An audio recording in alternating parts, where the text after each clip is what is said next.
This is SSPTV News, brought to you by Samsung Productions and the Hazleton Standard Speaker.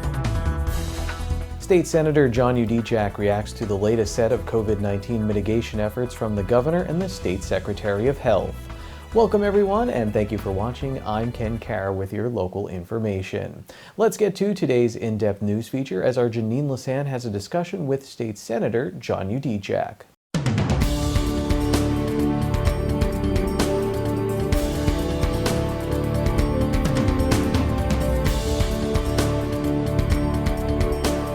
COVID-19 has certainly had its impact on the country, the world, and certainly here at home in northeastern Pennsylvania. We have State Senator John Udijak with us.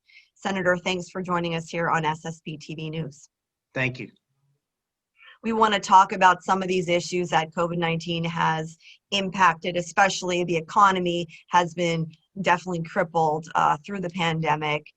There are some issues that will affect some projects going on statewide. Correct. PennDOT just announced on November 19th that they've had a triple hit to their budget. COVID-19 has created a budget shortfall of about $380 million to PennDOT, in addition to the lack of federal fund. We haven't had a transportation funding bill out of the federal government in the last 30 years, and driving is down. And so the gas tax is not bringing in the revenue into the motor license fund. And so that's been a triple hit to PennDOT. They announced they need $600 million. They're looking to the legislature, to the treasurer, to find a way to finance a bond issue to create this $600 million so that they can finish projects across the Commonwealth. Here in Luzerne County, 15 projects representing over $130 million investment in our highways and bridges. They're in jeopardy. That cash flow, if it does not materialize, those projects will stop. So we're working with Joe Torsella, the treasurer, to try to figure out a way how to finance this bond issue, this $600 million bond issue, so we can keep PennDOT working, keep those jobs. What can small businesses do? Are they reaching out to the state for help, or how do we go about keeping small businesses open through 2020 and also 2021 and 22?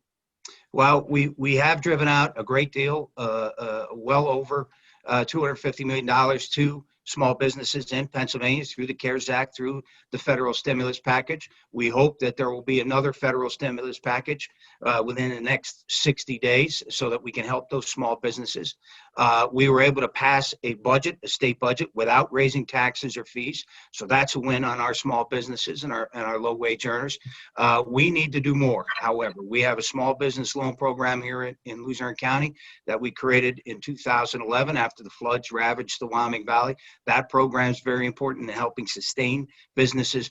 The federal government, state government need to do more for small businesses, particularly our restaurants and bars that have been wiped out, frankly. And the recent announcement of shutting down at 5 o'clock on Thanksgiving Eve and through the holiday, it's going to be devastating. It's one of the biggest days of the year for our restaurant community.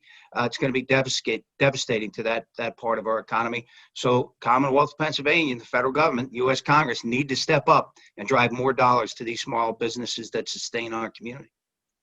As we move forward and we look at the policies that are affecting Pennsylvania, there is frustration out there on both levels. So it is a very sensitive issue. And hopefully at the end of the day, we could find the vaccine shortly and recover from this pandemic.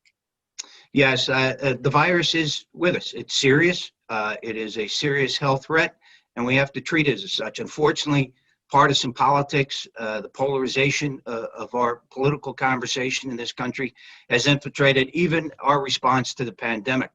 Some of the actions of the administration have been arbitrary. They haven't been driven by science or experts. They've been driven by political partisans for political purposes, rather than to protect the lives and livelihoods of Pennsylvanians. And we need more collaborative leadership. We have not seen that. Unfortunately, the governor has taken many of these actions in a unilateral fashion. They're not gone through the legislative process. They've been through executive order or through an order from the Secretary of Health.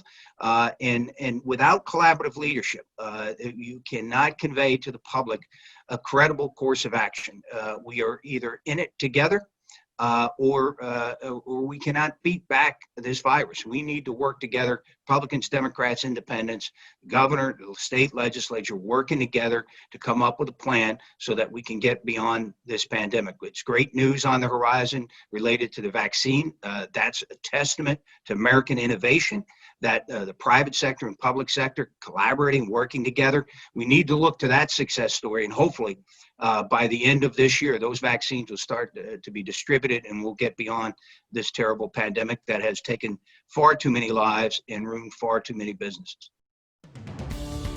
Today's news feature is brought to you by Marian Catholic High School in Tamaqua, who is currently enrolling students for next school year. Feel free to stop by an information session on November 23rd and on December 8th. For more information, you can log on to mariancatholichs.org.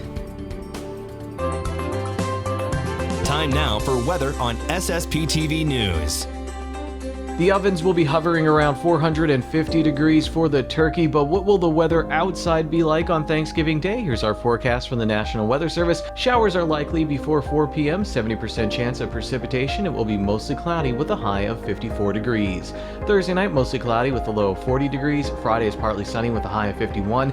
At night, mostly cloudy with a low of 38 degrees. Saturday is partly sunny with a high of 47. Saturday night, mostly clear with a low of 30 degrees. Sunday is sunny with a high of 45, and Sunday night, a 30% chance of rain, mostly cloudy with a low of 33 degrees. The North Schuylkill High School football team will try and finish off a perfect season on Wednesday evening. The Spartans take on Notre Dame Green Pond in the District 11 AAA championship game.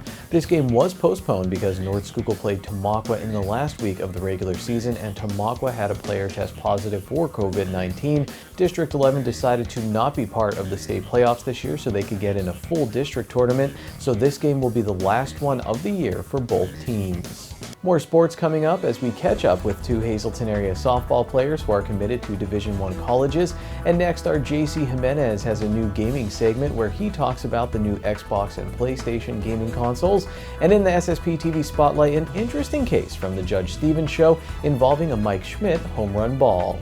The Hazleton Art League will be running their Harvest Dream Invitational from November 6th through November 27th. The exhibit will be at the Hazleton Art League on 31 West Broad Street in Hazleton. For more information, you can call 570-455-3333. The American Red Cross will be having a blood drive at the American Legion in Freeland on Monday, November 30th from 12 noon until 6 p.m. For more information, you can visit redcrossblood.org. Hazleton's Winterfest will be held on Sunday, December 6th at City View Park. The event will run from 12 noon until 8 p.m. with Santa Claus arriving at 5 p.m. SSPTV News would like to send sincere condolences to the family and friends of these recently departed. Private Justin J.I. Orfield, age 18, of Rock Glen. Friends may call on Saturday from 9 to 10:30 a.m. at the McNulty Funeral Home. Masks must be worn in order to enter the viewing. Joanna D. Riley Rattleade, age 77, formerly of McAdoo. Services were previously held in North Carolina. And Teresa M. Rusnock, age 56, of Nuremberg. Services will be held at a later date under the Harmon Funeral Home. Today's social and obituary report is brought to you by Harmon Funeral Homes and Crematory. Call 570-788-0977 or go to harmonfuneral.com.